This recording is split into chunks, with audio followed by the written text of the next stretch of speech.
on. Good morning, millennials, and welcome back to the Toast. Happy Thursday. Wow, fun. We're in the latter half.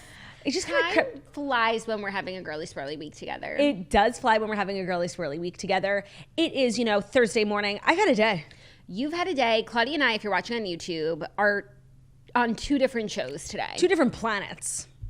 That's so sad. I miss you on my planet. I wish I was on your planet. Yeah, I'm on your planet and you're kind of on my planet? Yeah. So I'm like dressed to the nines in a dress, a jacket, and boots because I just came from a bris, an early morning bris for a snip wah. A snip wah with for my best friend and book club member, Margot. Mazel tov, Margot. She had a baby and Margot, a boy. Not a redhead. That's really confusing because we also have a Margot in our book club. Oh, true. This is my book club. She's a member of the Balabasta. We'll call her Margaret. That is her government name. Okay, Margaret. She had a baby, so we were up early at shul. That's why I'm looking modest. Actually, I put my dress up a little bit for the toast. I gotta show these legs off. Totally. Where are your boots from? Stod. They're really cute. Thank you so much. They're really cute. I might have to get them. You should, by the way. And for any of my wide calf girlies, there's space. Cool. Even though I wore a really similar pair of boots last night, I also want those ones. You look so comfortable and cute. Thanks. That's usually an insult. You look comfortable. It does. Yeah. Oh, that's literally saying, that commercial. You look tired. That's that commercial. Which one? For cotton. And you look incredibly comfortable. But I do look comfortable. I'm in, mama on the road mode. No, you're in New York mama mode. New York mama mode. I got my merch mama hat on. It's just the cutest hat ever. We've been getting a lot of questions about our merch being your website's broken. No, we're in a full rebrand mode. New merch is coming as soon as it's done. We're working on it. We want it to be premium.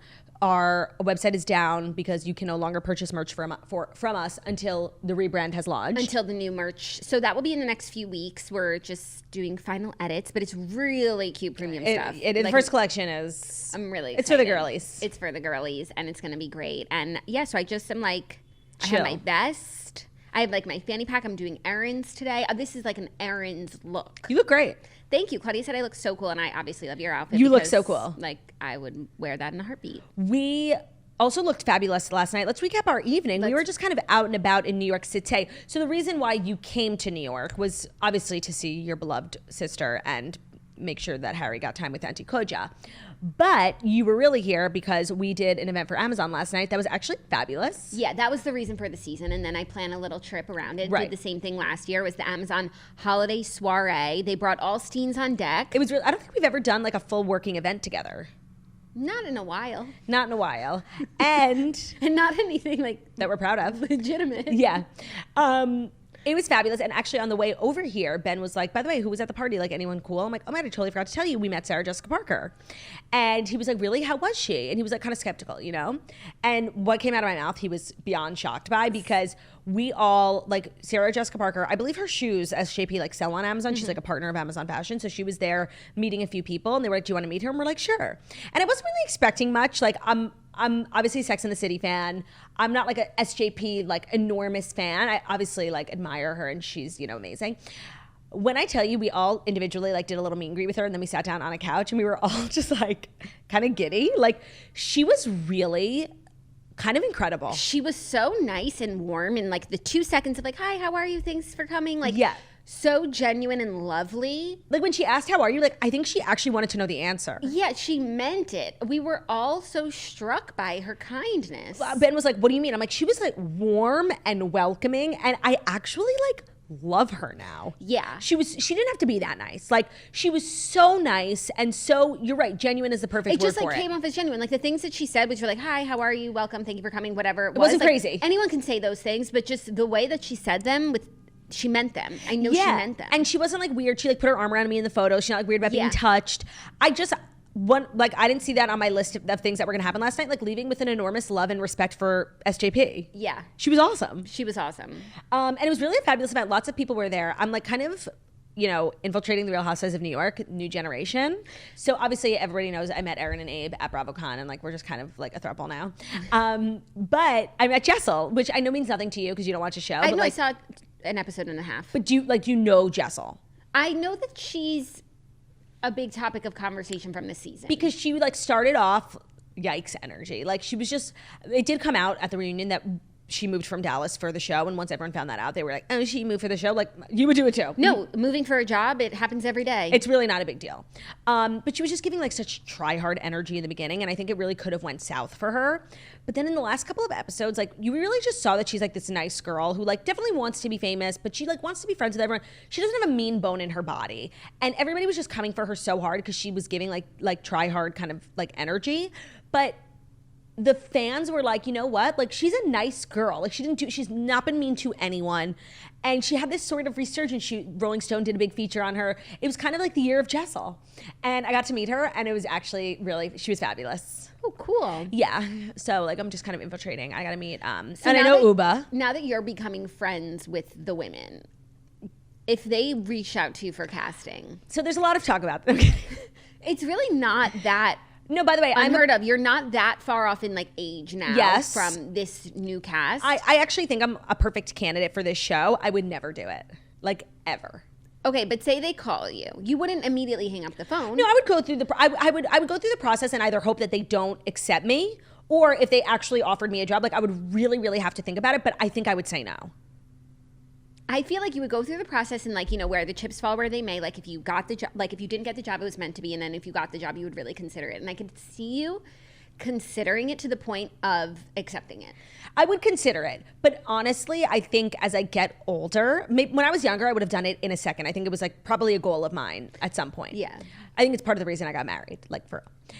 However, I think as I get older, like it's important to bloom where you're planted. I feel like we have such a good thing going here, like in terms of my career. This because like say you did the show and then like say you were on for 2 or 3 seasons. Whenever you got off the show, like then you're just like a former housewife with a podcast, and like that's just not our vibe and here. You know, there's really only one person in the Bravo sphere who has negated that sort of trope, and that's Hannah Berner. Yeah. People don't even think of her anymore as an ex-reality star, and that's so major for her. Every time she comes on the show, I say, like, I'm so impressed and happy for you, because it could be a dark road after you get fired from a show like that, and you still try to live a public life because it was your career and your, you know, your income. Mm-hmm. I always tell her that because it's so impressive, and I think she's the only person I can think of. Yeah. Who didn't, like, Denise Richards is fine. Like, who didn't have something before? Yeah, and who, like, arguably is bigger and more beloved after leaving the show. Yeah.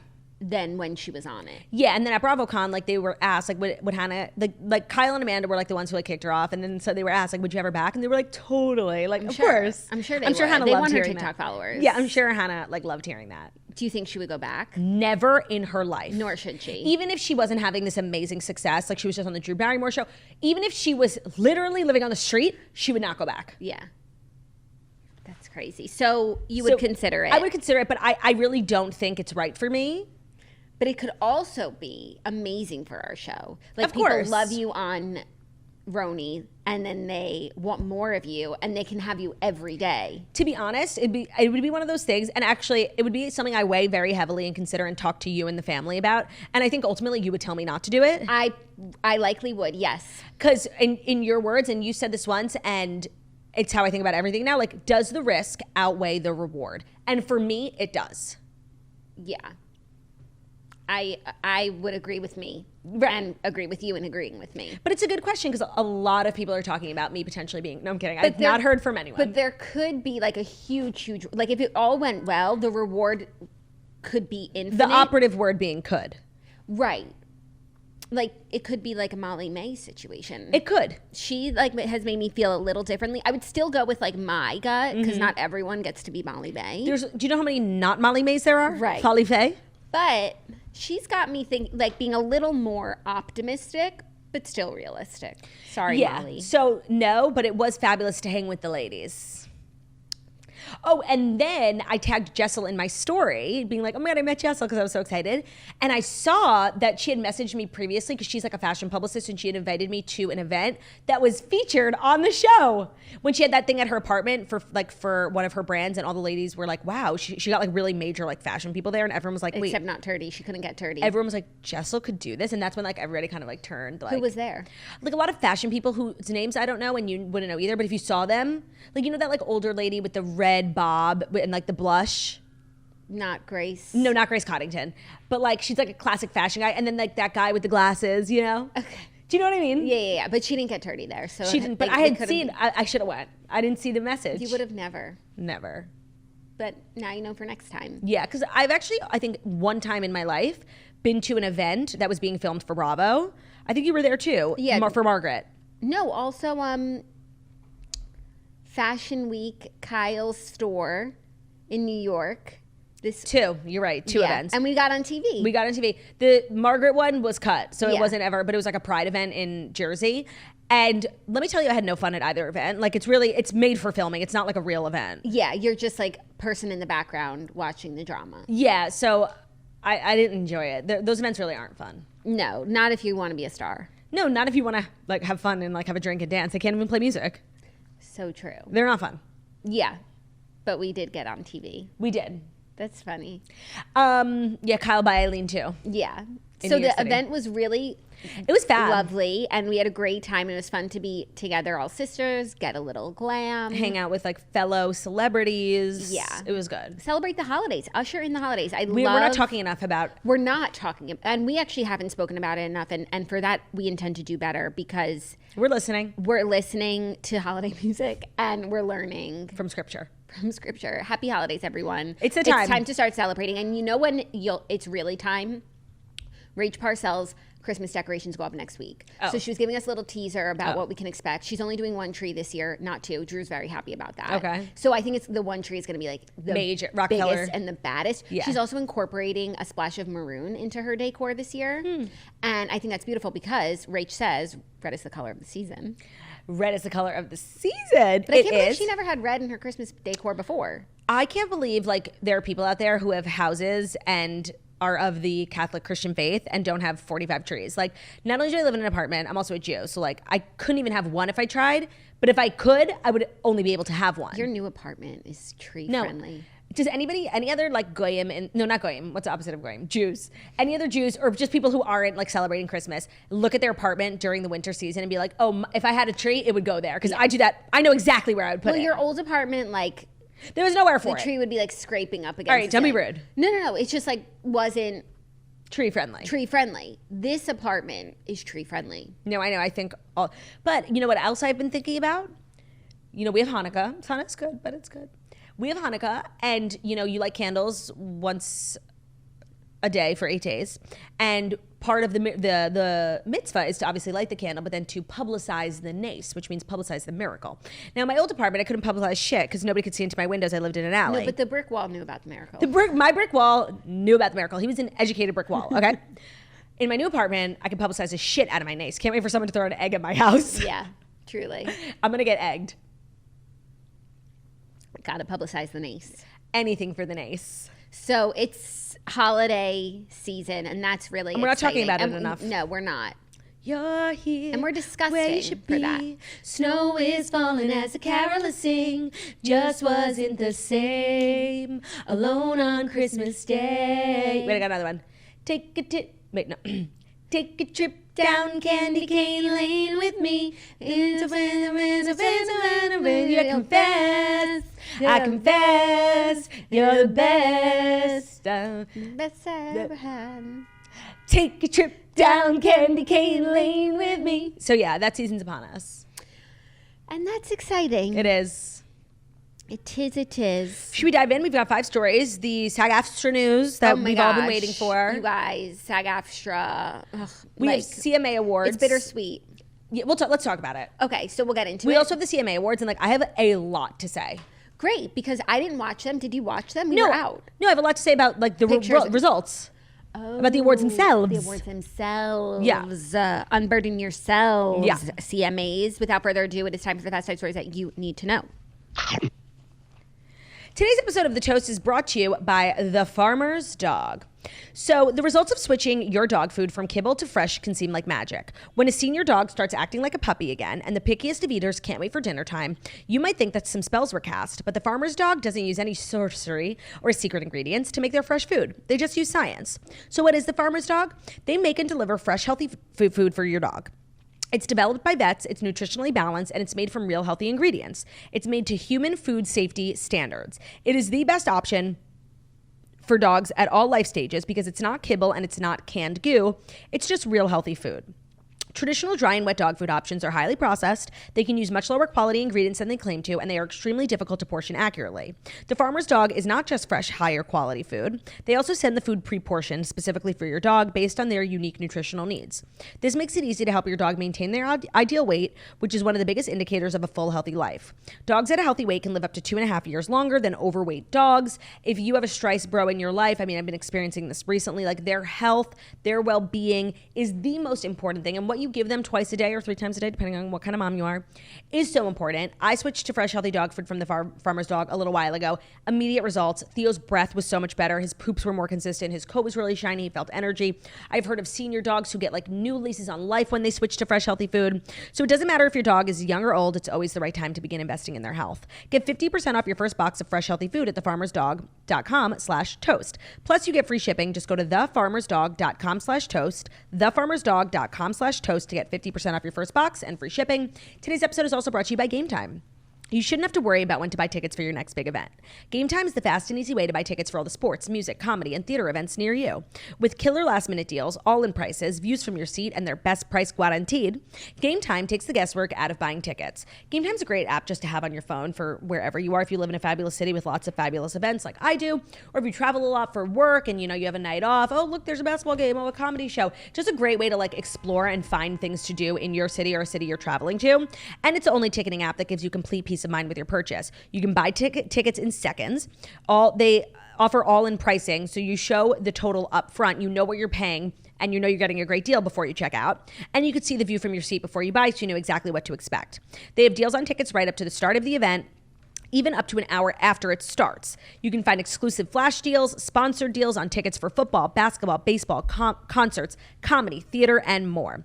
With zone deals, you pick the section and Game Time picks the seats, which is big time for savings. And the Game Time guarantee means you'll always get the best price. If you find tickets in the same section and row for less, Game Time will credit you 110% of the difference.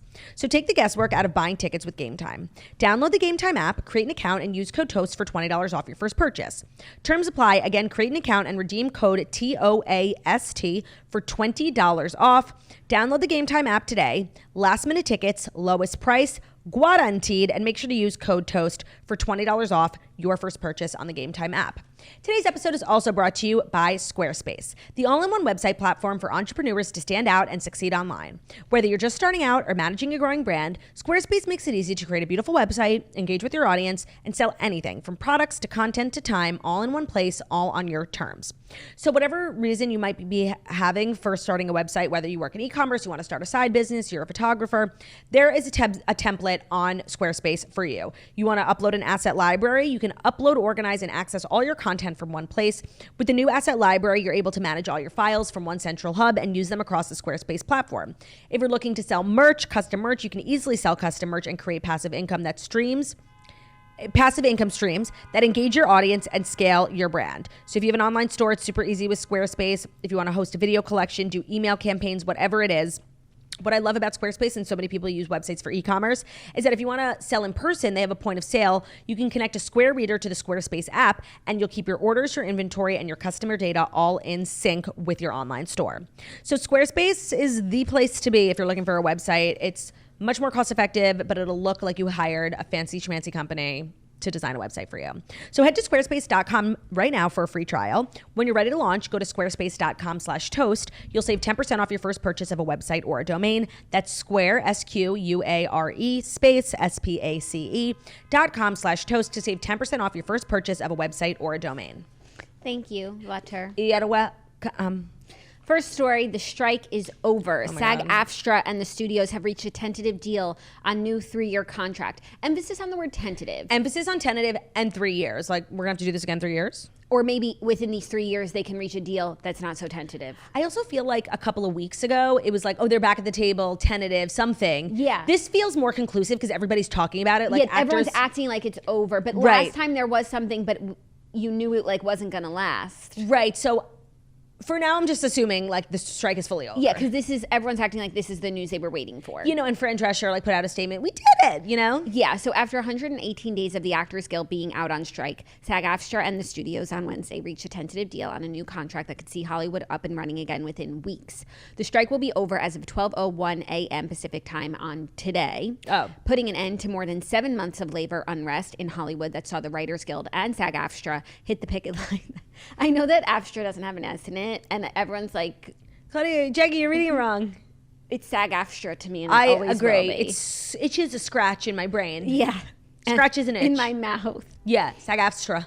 SAG-AFTRA hit the picket lines in the industry's first joint strike in more than 60 years, culminating a dramatic day of studio earnings results and deadline ultimatums. The Actors Guild's 17-member negotiating committee unanimously voted this afternoon to recommend a tentative agreement to the SAG-AFTRA board. Okay. Specific details of the deal are expected to be revealed when the agreement goes to the board on Friday. Yes, I don't know what the deal is. I was looking for like what's going to happen with AI, what's going to happen with the extras. Like all the talking points we've been talking about. What does it mean for the streamers? But what does it really mean for us? Let's talk about that because that means... This means, like, yes, everyone's going back to work. Fabulous. We love.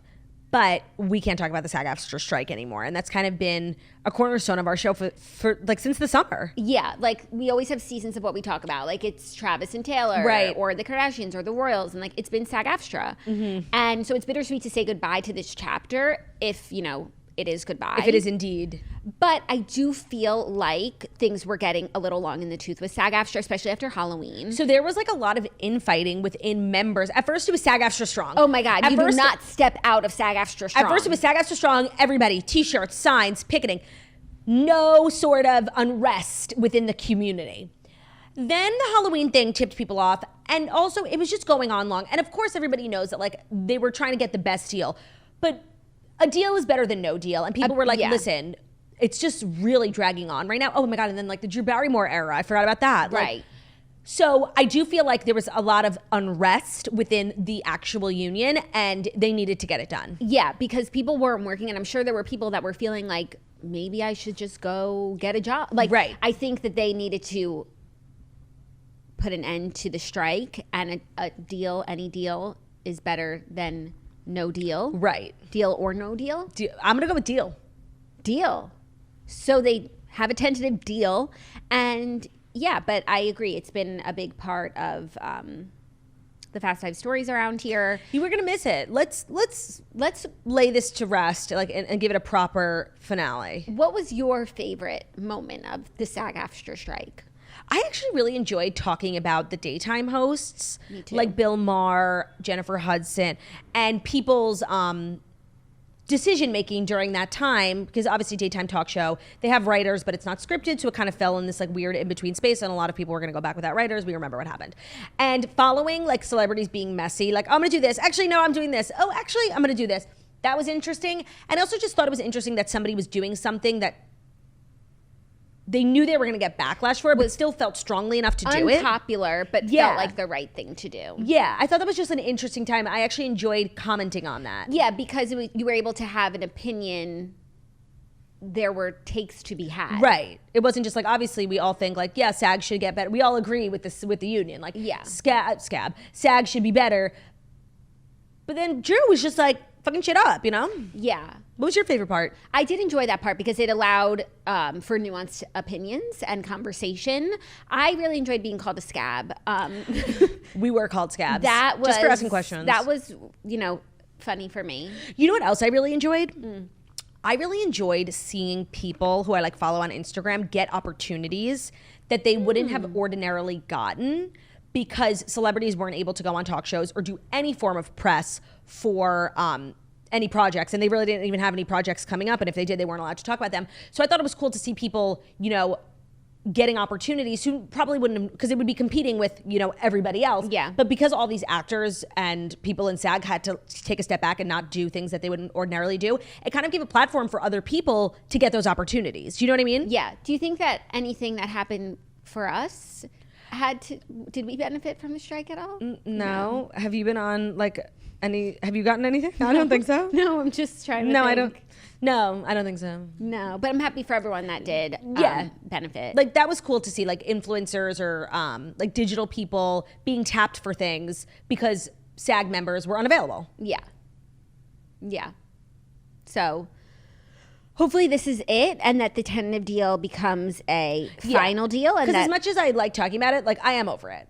I want people to get back to work. People need to work. Content needs to resume, and that's the way of things. But that's just the way it is. I do look forward to hearing the deal points and how they got better and got on the same page. Who really had to give? Who really took? I think SAG probably had to give. I'm sure they ended up with a better deal than they initially had, but probably not all the things that they wanted. Yeah. It's interesting. Yeah. So are you ready for our next story? The other big news of the day. The CMA Awards were on last night. The stars hit the carpet looking gorgeous, and we have the winners, shall we? Yeah. So last night was the night of Lainey Wilson. She swept the awards. Entertainer of the Year, which is the big prestigious award of the night. So that's what I want to talk about. Went to Lainey Wilson. She was up against Luke Combs, Chris Stapleton, Carrie Underwood, and Morgan Wallen. So before I say anything, I want to say I'm an enormous Lainey Wilson fan. Yeah. I've seen her perform, I think, twice. Her song Grease is my go-to treadmill song. It's so good.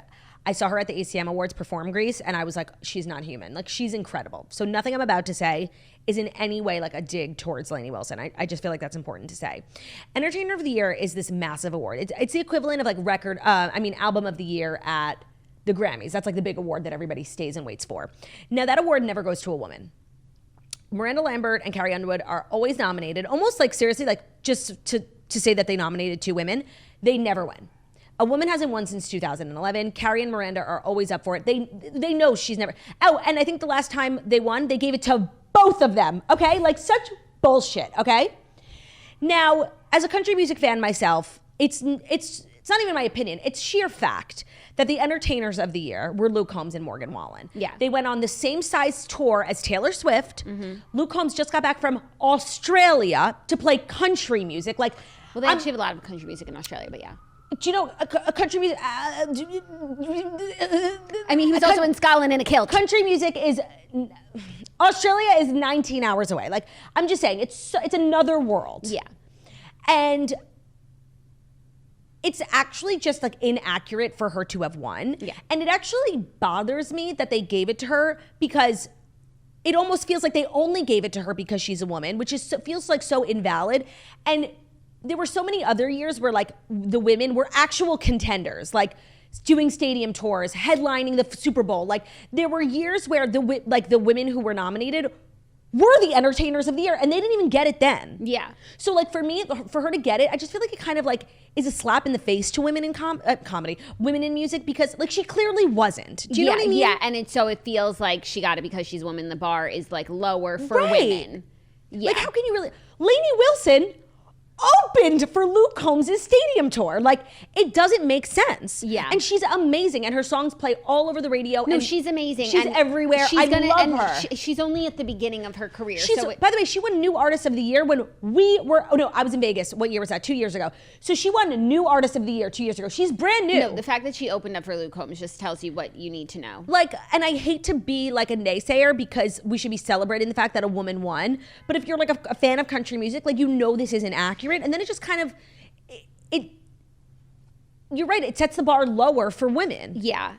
It was like Luke Combs and Morgan Wallen are doing things for her country music that are historic. They're doing things for music that are historic. Yeah, like at the top of the Billboard charts. Like I think Luke had like 2 top 5 or hits. Fast like, Car. They were like 1, 2, 3, 4, 5 for a while. Like it's a Luke Combs or a Morgan Wallen song has been on the number 1 country and also like top 5 of all Billboard. Yeah. For the entire year. A week has not gone by. Of all Billboard. Yeah. It's the 2 of them. Like, come on. Yeah.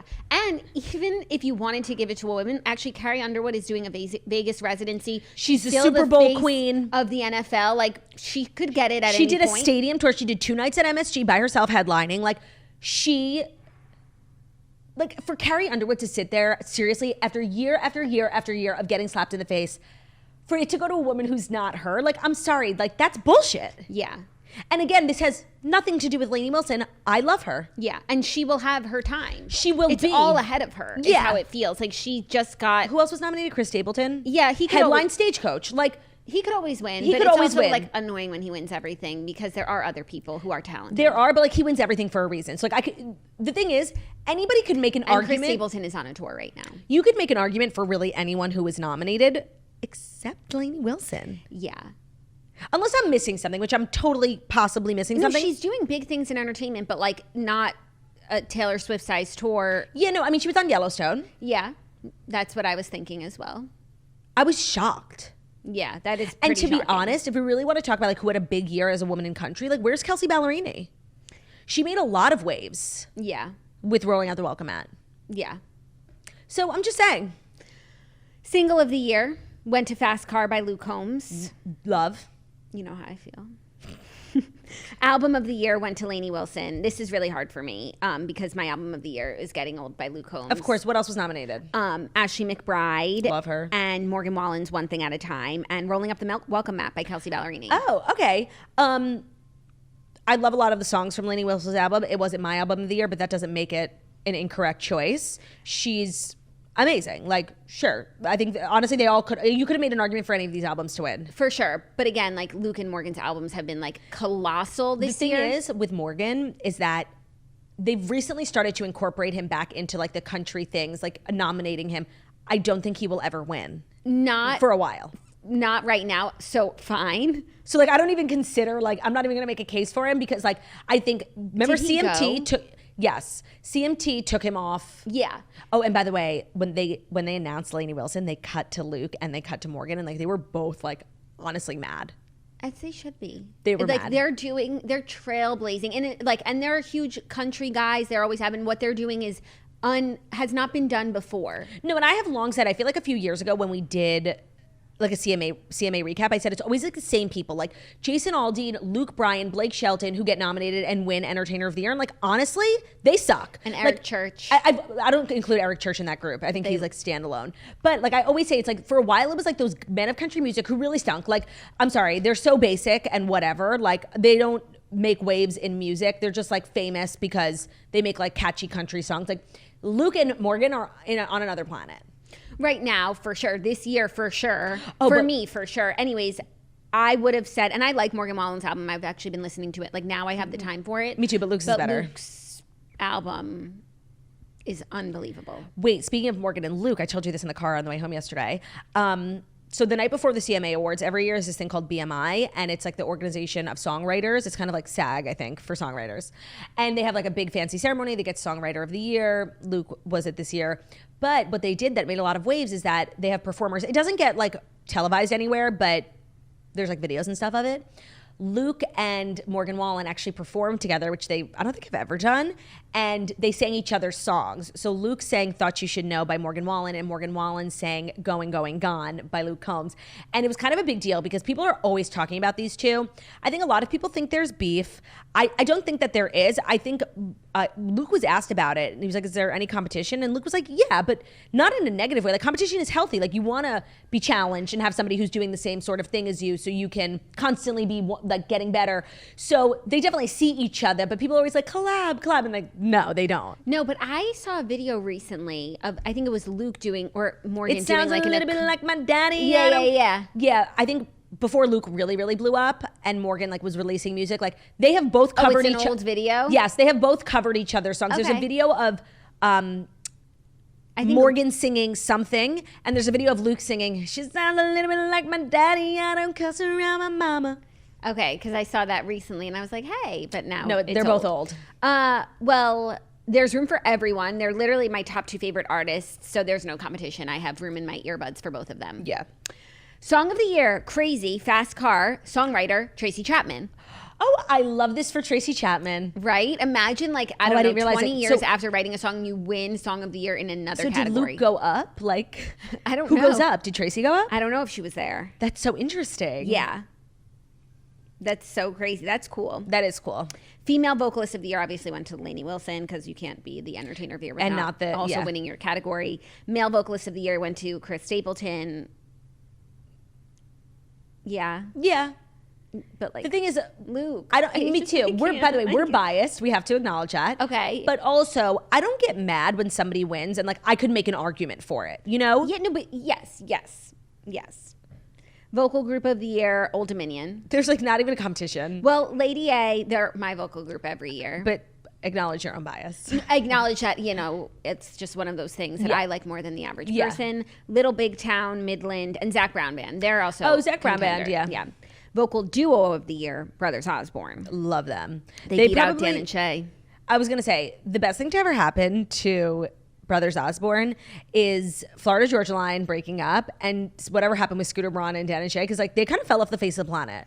They just put out a new album though, and it's really good. But I never said they weren't talented, but they were like, for a minute, like every song they made, billion streams. Billion streams. And then like they took some time off, and I think they said that they actually experienced like a lot of conflict between the two of them. And then I feel like they went through something weird with their management. They just kind of fell off the face of the earth. Yeah. So it's just a series of fortunate events for the Brothers Osborne, who are brothers and are tight, and they work hard, and they just keep their heads down, you know? Yep. And then the other big category was New Artist of the Year, and that went to Jelly Roll, which that's actually was a stiff competition because you had Zach Bryan, who's like doing crazy things in music. Oh. And Megan Maroney.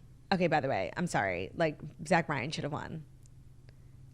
And I don't even like listen to Zach Bryan, but like I know. Yeah, he's doing crazy things. He's doing. By the way, he's literally New Artist contender and does stadiums. Like, I'm sorry. But does he have a record label? I don't What do know you think, why. he's independent? Yeah, something about him. I don't know if it's just like He my definitely perception. gives independent energy. I feel like he's like the Frank Ocean of country music. He's definitely like a renegade outlaw, but I think that's just like his brand. Zach Bryan record label. I feel like he's independent. He's at Capitol Records. Oh, He's fine. Why do I think that he's just like Because that's how good his branding is. totally? Yeah, he's just like an outlaw with his rope. And I mean, for me, the New Artist of the Year would have been Megan Maroney, but I can acknowledge my bias in that Yeah, she's small time. compared to Zach Bryan and Jelly Roll. Right. But I do think an argument can be made for Jelly Roll.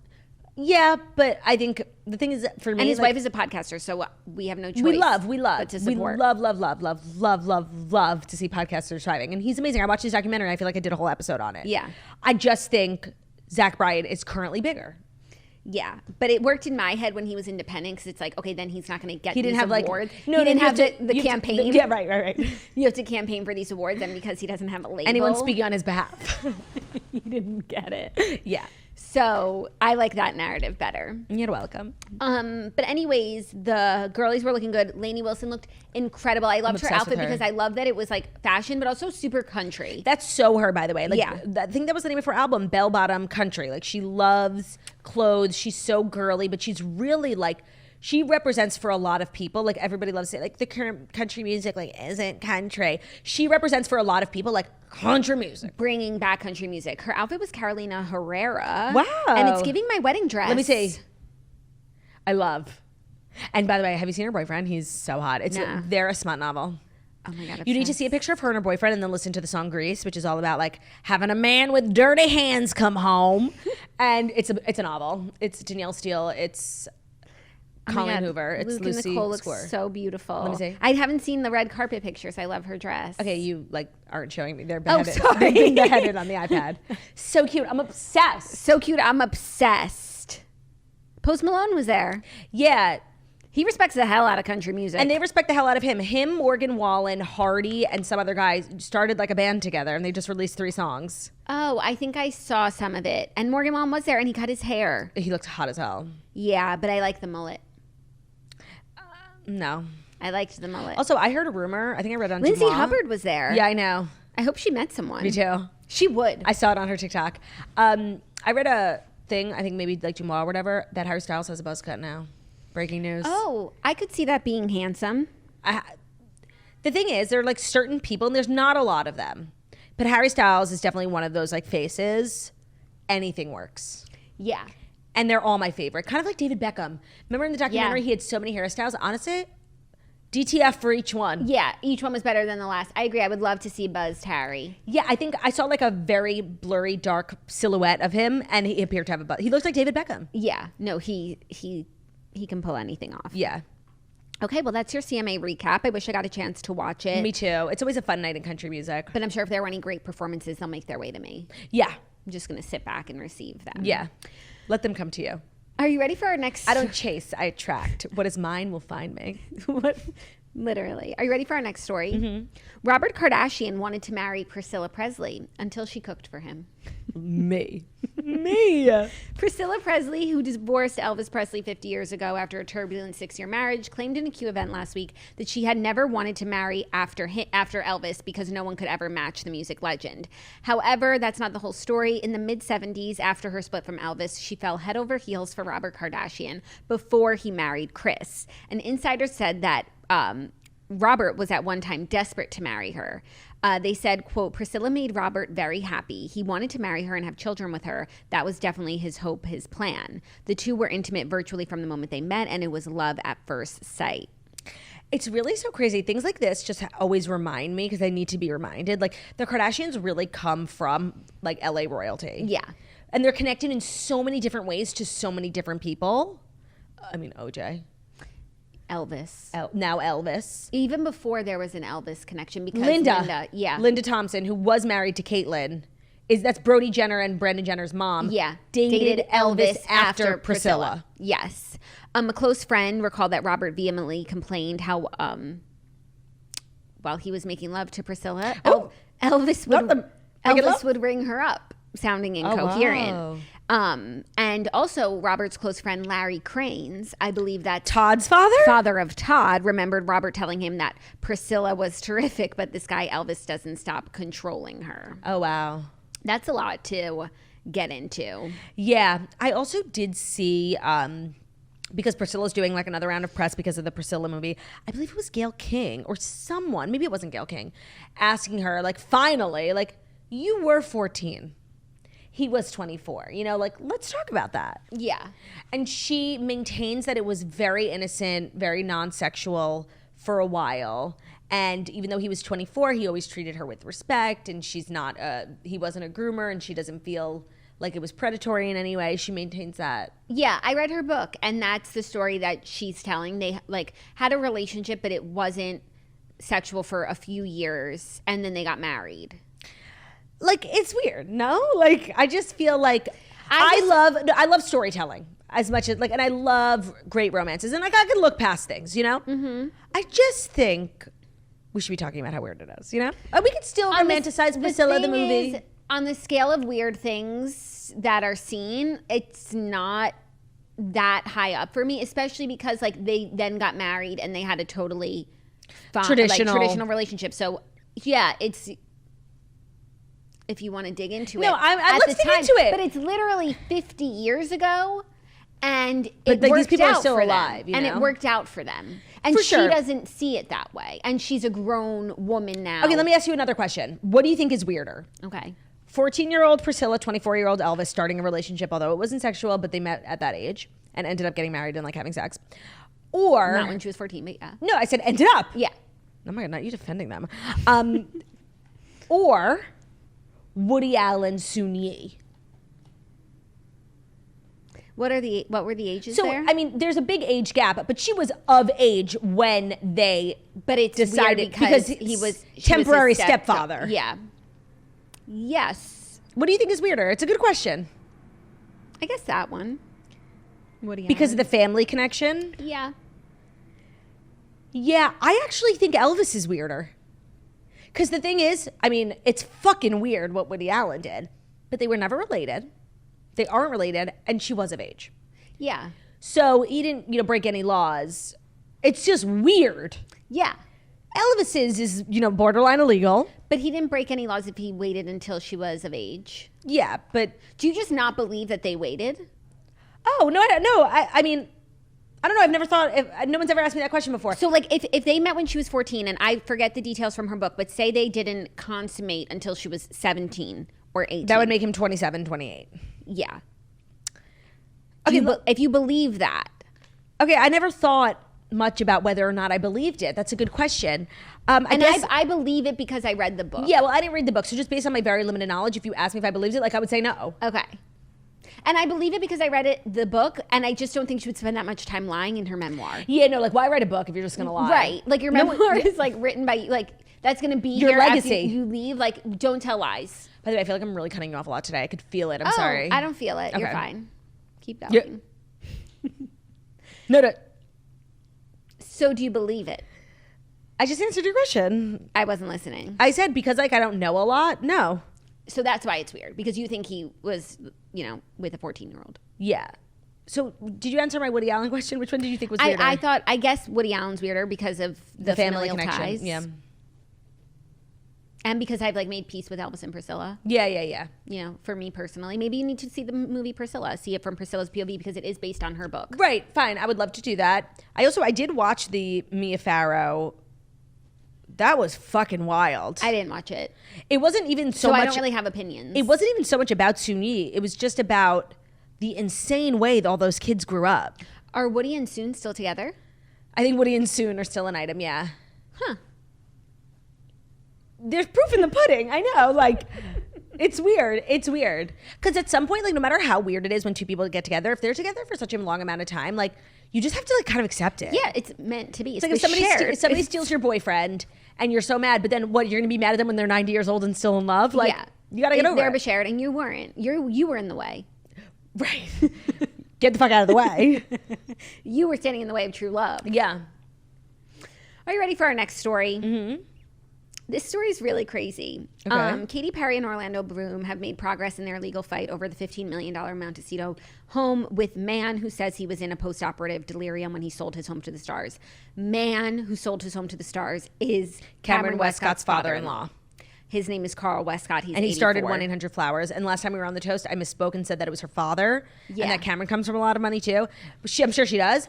It's her husband's 1-800-Flowers. Yes. So he's a businessman, Carl Westcott. He's 84. He's also a veteran, which, doesn't look good for the image-wise for the Perry Bloom camp. Yeah.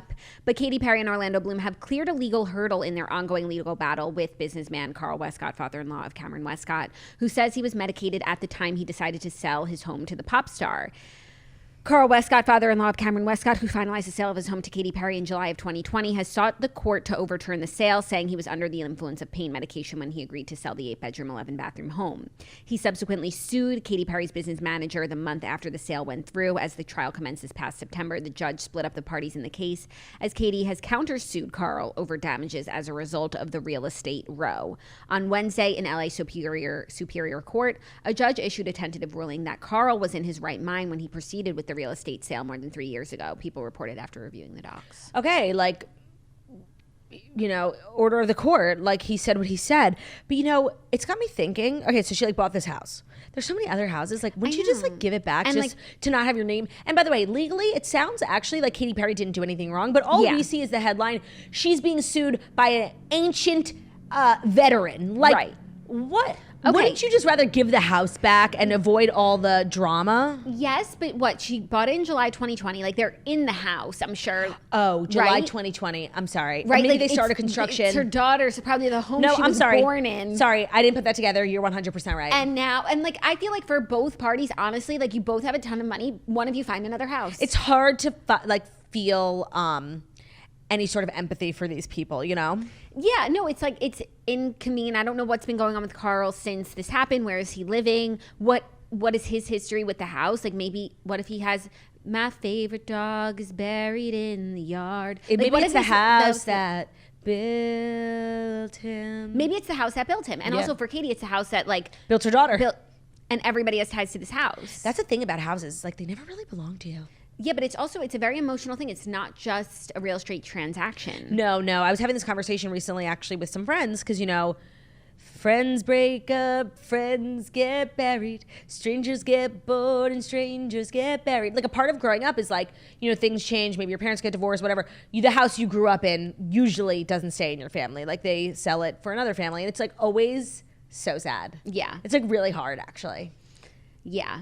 Because it's the house that that was like last season on Southern Charm. Austin's parents were moving out of his family home. Yes. And for some reason, like, it really was emotional for me, even though I've never had that, like, we just haven't had that sort of experience. Yeah. But I was just like really feeling for the Kroll family. No, by the way, it's like a weird part of like growing up. It's like the acknowledgement that your parents are getting older and that like you're kind of taking on the responsibility now. And also that you have to like say goodbye to your childhood room. Like, say goodbye to your childhood. You are grown now. Yeah. Goodbye. No, it's pathetic. Like, it's so sad. It's really hard. Yeah. I think it depends when it happens for you. But I think if you're like used to moving, and then it's not a big deal. Yeah. But if it was like the home you were born into and then like your parents are moving out when you're 30. It's hard. It's a lot. Yeah. Are you ready for our fifth and final story? No. Because I have something to say and then you have something to say. Do you know? Do you know that? Yes and yes. Well, today's episode of The Toast is sponsored by BetterHelp. This time of year can definitely be a lot. It's natural to feel some sadness or anxiety about it, but adding something new and positive to your life can counteract some of those feelings. Therapy can be a bright spot amid all the stress and change, something to look forward to make you feel grounded, and to give you the tools to manage everything going on. And BetterHelp is amazing for a time like this. It's so true. Holiday season, I feel like a lot of people feel very overwhelmed. It can be lonely. It can be isolating. It can also just be like too much. Even if like, you have a lot of people around you, it could just be like uncomfortable and overwhelming. And having an outlet and someone to talk to is amazing. And having BetterHelp is so great because if you're traveling a lot for the holidays, BetterHelp is done all through your phone, so you'll always have someone to talk to. If you're thinking of giving therapy a start, give BetterHelp a try. It's done entirely online. It's designed to be convenient, flexible, and suited to your schedule. Just fill out a brief questionnaire to get matched with a licensed therapist, and you can switch therapists anytime for no additional charge. That's the best part of BetterHelp because such a natural part of therapy is like not vibing with the first person you meet. It can be really awkward in person to have to like cancel and go to someone else, ask for a referral. It's just like horrible and awkward. It's all done it's done online. Excuse me. Bless you. Sydney's done it. It's true. BetterHelp is done online, so if you need to switch, it's not awkward at all, and they'll match you with another person. And it's all done online, so you can use whatever medium you're most comfortable with. So you can talk on the phone with your therapist, you can text, you can video chat, whatever feels best to you. So find your bright spot this season with BetterHelp. Visit BetterHelp.com/toast today to get 10% off your first month. That's BetterHelp.com/toast. BetterHelp.com/toast. Thank you, BetterHelp, for sponsoring today's episode. And today's episode is also brought to you by Dreamland Baby. So Dreamland Baby is having their biggest sale of the year. If you go to dreamlandbabyco.com and use code TheToastBOGO23 at checkout for the buy one, get one free weighted products deal. This is a great way to stock up on Dreamland Baby products or to give the product as a gift for the holidays. Oh, that's a nice gift for a new mom. Yeah, so the Dreamland Dream Weighted Sleep Sack is one of my favorite baby products, and once you're obsessed with it, you're going to need two. So now's the time to get one because you're going to have one in the laundry and you're going to need one on hand, and you're not going to want to be waiting by the dryer, waiting for it to dry and feeling the moistness.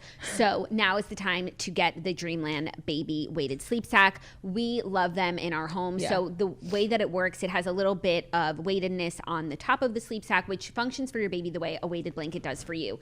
Reduces, anxiety, stress, helps. It's very calming, will help you fall asleep and will help you stay asleep. So it's been great for baby. It can be worn 3 different ways for babies of all ages, and depending on how your baby likes to be swaddled, it could be 2 arms in, 1 arm out, or 2 arms out. Does Charlie go too strong?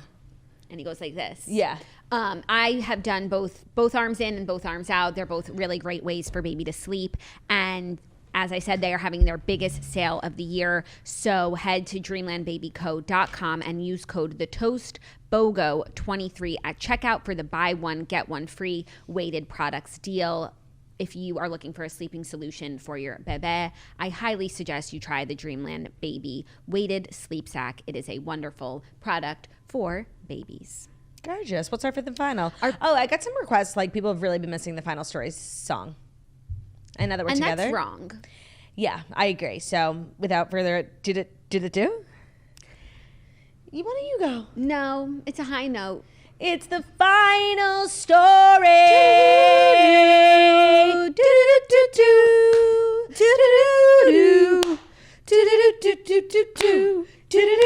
The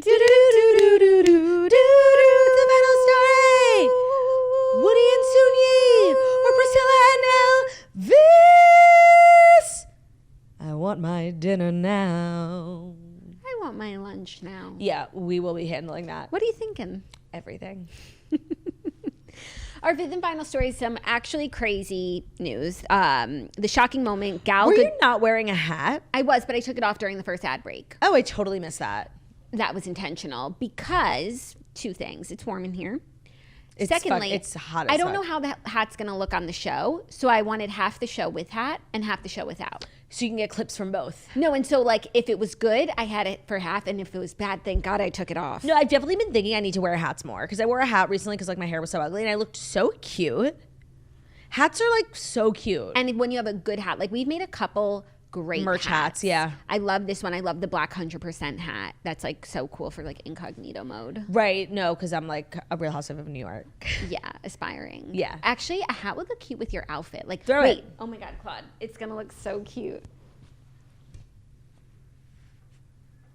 Am I the coolest girl on the planet? Obsessed. Okay, I'll wear it for the rest, and now I'll have clips from this and without. People are going to think it's different days.